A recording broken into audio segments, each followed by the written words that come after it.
Hey there, how's it going? My name is Hocus Pocus and welcome to today's video. In this one, I'm going to be showing you guys some of the changes that I've made to my iron farm design, which just allow us to improve the functionality of it. It will slightly reduce efficiency because you are using less villagers in the long run, but you can compensate for this by adding extra cells to the design. So without further ado, I'm going to jump right into discussing what the changes are. You might notice a few already, but if you haven't seen the iron farm tutorial, then I'll post a link in the description to that video. It will be one on my channel, and I'll also try to add sort of a link on the screen right now. I've never used those before, so I'll see if I can figure out how it works and get one of those added in the top corner right now. So definitely look out for those two if you want to use the Iron Farm tutorial for yourselves. But as I say, let's jump into the changes that I've made, and then we'll get into Creative World to sort of look at how you can now build the new villager cell design. Okay guys, so for the first change that I made, I think one of the more obvious ones, I have substituted the dark oak slabs that would run across the top here and changed them up for glass. So the glass is definitely preventing iron golem spawns. For some reason in the game at the moment, it may just be a bug.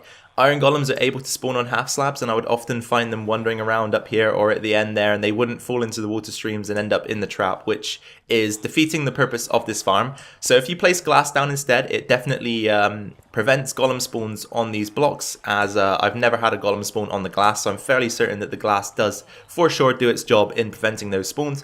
So I would recommend that you change to the glass instead of the slabs. I know it looks slightly worse and a bit more blocky, but I feel like this is a good sacrifice to make in terms of getting this farm a bit more functional and a bit more, efficient in what it does, because, well, I said these changes wouldn't improve efficiency, but I guess they do slightly, because if the golems aren't in the water, then they aren't going to be killed and are also preventing other golems from being spawned. So the first change is to switch out the half slabs to glass blocks like this at the end and at the front here. The second and very identifiable change that I've made to this farm is that the villager cells are now very much flush with the wall of the farm itself. So before, they were pushed back one block to the right or one block to the left, depending on which side they were on, and we had slabs running in between the cells and the farm itself, which created a small wall. And again, these walls were not perfect because they would allow golem spawns, and the golems would then not drop into the farm and into the fire pit, which caused them to, of course, stay alive and not be killed by the farm, which would reduce efficiency in the long run. So I decided to move the villager cells in line with the walls, and this prevents the golems from being able to spawn anywhere but in the water, especially if you have the glass blocks here. And I think this change is just a good one, as I say, to ensure that the golems are spawning where you need them to be. And I think it makes the farm look ever so slightly neater as well. So definitely a good change that you should implement if you have the time required to do it. And for the third and final change, which is probably the most major one, I've changed the layout of the cells entirely for the villagers. So if you count now, we have 1, 2, 3, 4, 5, 6, 7, and another 7 on the other side loom blocks. So as a total, we have 14, which means that we now only have 14 villagers per cell, as opposed to the 16 that we had originally. And the reason why I did this is because I wanted to segregate the cells with a wall, which you can see here. We've got a wall of glass that runs between the cells, and the reason for this is because villagers in this cell would eventually make their way into the central cell by sleeping in the beds in here, which they were just able to access from their own cell. And then the villagers that were in the central cell would do the same thing over here and transfer into the bottom cell. So what we are left with is very few villagers up here in the top cell, a few in the middle, and then the majority of them down in the bottom cell. And if the villagers cannot access their bed and they cannot access their workstation, then this causes them to not be able to spawn golems. So the efficiency of the farm is reduced through them moving around and not being where they need to be. So this design, as I say, has a wall in between each of the cells, which prevents the villagers from being able to move at all, allows them to stay where they should be. It does reduce the efficiency of the farm slightly because you're dropping from 16 villagers per cell to 14, but as I say, you can compensate for this by just building more cells and just extending the farm out a little bit, so it's not too much of an issue. Anyway, you guys, what I'm going to do now is I'm going to hop into a Creative World, and we are going to go over how you can construct one of these new cells in this version of the farm, so that you guys can get a little bit of a grasp and a little bit of an idea of how it works, and then hopefully you can reproduce this in your own world, in your own iron farm, and in the long run, hopefully make the functionality of your farm improved, and maybe make things ever so slightly more efficient if the golems weren't spawning where they were supposed to be. Alright guys, welcome to our little Creative World here. I've set up a framework for the cell, so you have to pretend that this is the wall of the cell, and I've shortened it down to 7 wide, so 1, 2, 3, 4, 5, 6, 7, with the logs on the corners. So the first thing that you'll need to do is make sure that between the logs you have some top side slabs like this. This is going to support the glass on the side that divides each of the cells. So do that on both sides. So in between the logs here, you just want slabs like this. There we go. And then on top of the walls here, you want to place your looms. So 1, 2, 3, 4, 5, 6, and 7. And then 1, 2, 3, 4, 5, 6, and 7. So 7 on each side, 14 in total. And then down here on the floor level, you want to place your beds. So again, you'll have 14 in total, like so. So that's 7, 8, 9, 10, 11, 12, 13, and 14. Perfect. And then make sure that once you've placed your beds down, you remove the blocks underneath them so that the golems cannot spawn on the beds. That is an important step. I'm not going to do it right now because we are building on ground level, but you need to do that in your world to ensure, as I say, that the golems are spawning in the farm and not in your villager cells.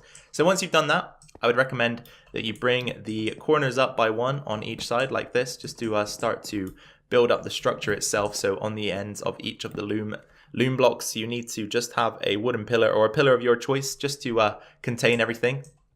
And then you want to do 2 high like this with the glass. Again, you can choose any block, but I like the glass because it allows you to look inside of the cells. So just do that. There we go. And then again, you come up 1 more on the corners, and then you need to start placing some glass blocks on top of the job blocks, so the looms.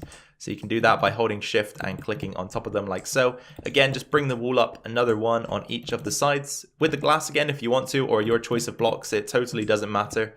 So there we go.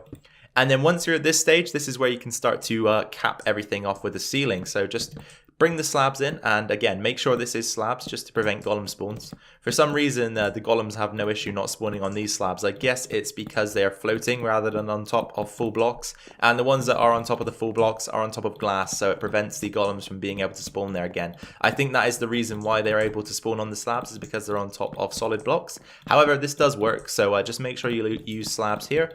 And that should be your entire cell. So once you're done with this, this is of course the moment in which you get the villagers into the cell, and your cell should be good to go. So now that we've built the first one, let's just take one more look at building a second one so that you can see how you would extend this thing.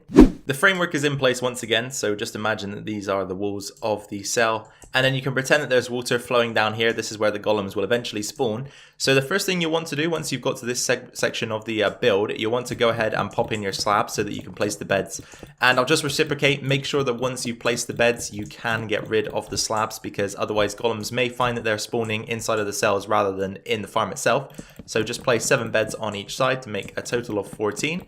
And then, as I say, go through and just get rid of them. I'm not going to do it here because, as I say, we're building on the floor and it's going to be difficult to do. So again, looms on top of the walls here. So 1, 2, 3, 4, 5, 6, 7. And then the other 7 on this side. 8, 9, 10, 11, 12, 13. For a total of 14.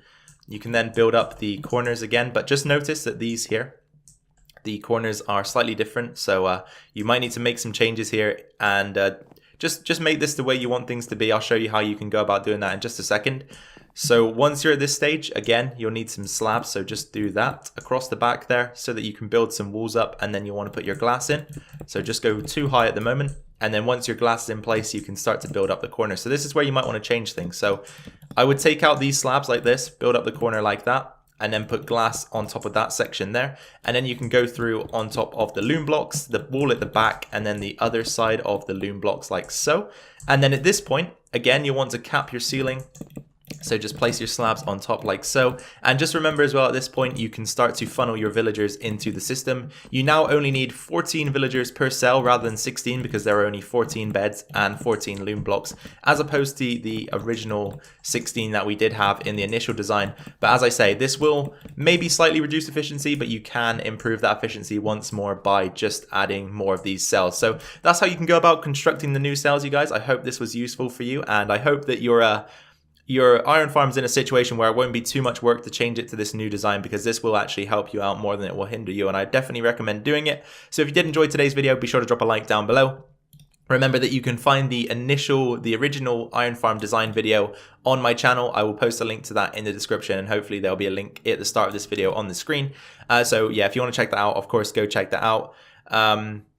Comments all down below in the comment section, all that good stuff. If you're new around here, haven't subscribed yet, then be sure to hit that subscribe button. That'll be much appreciated by myself. Can't remember if I said to like the video, but if you did like the video, then please be sure to drop a like down below. So once again, you guys, thank you very much for watching my video today. I do appreciate the fact that you take time out of your day to come and watch my video.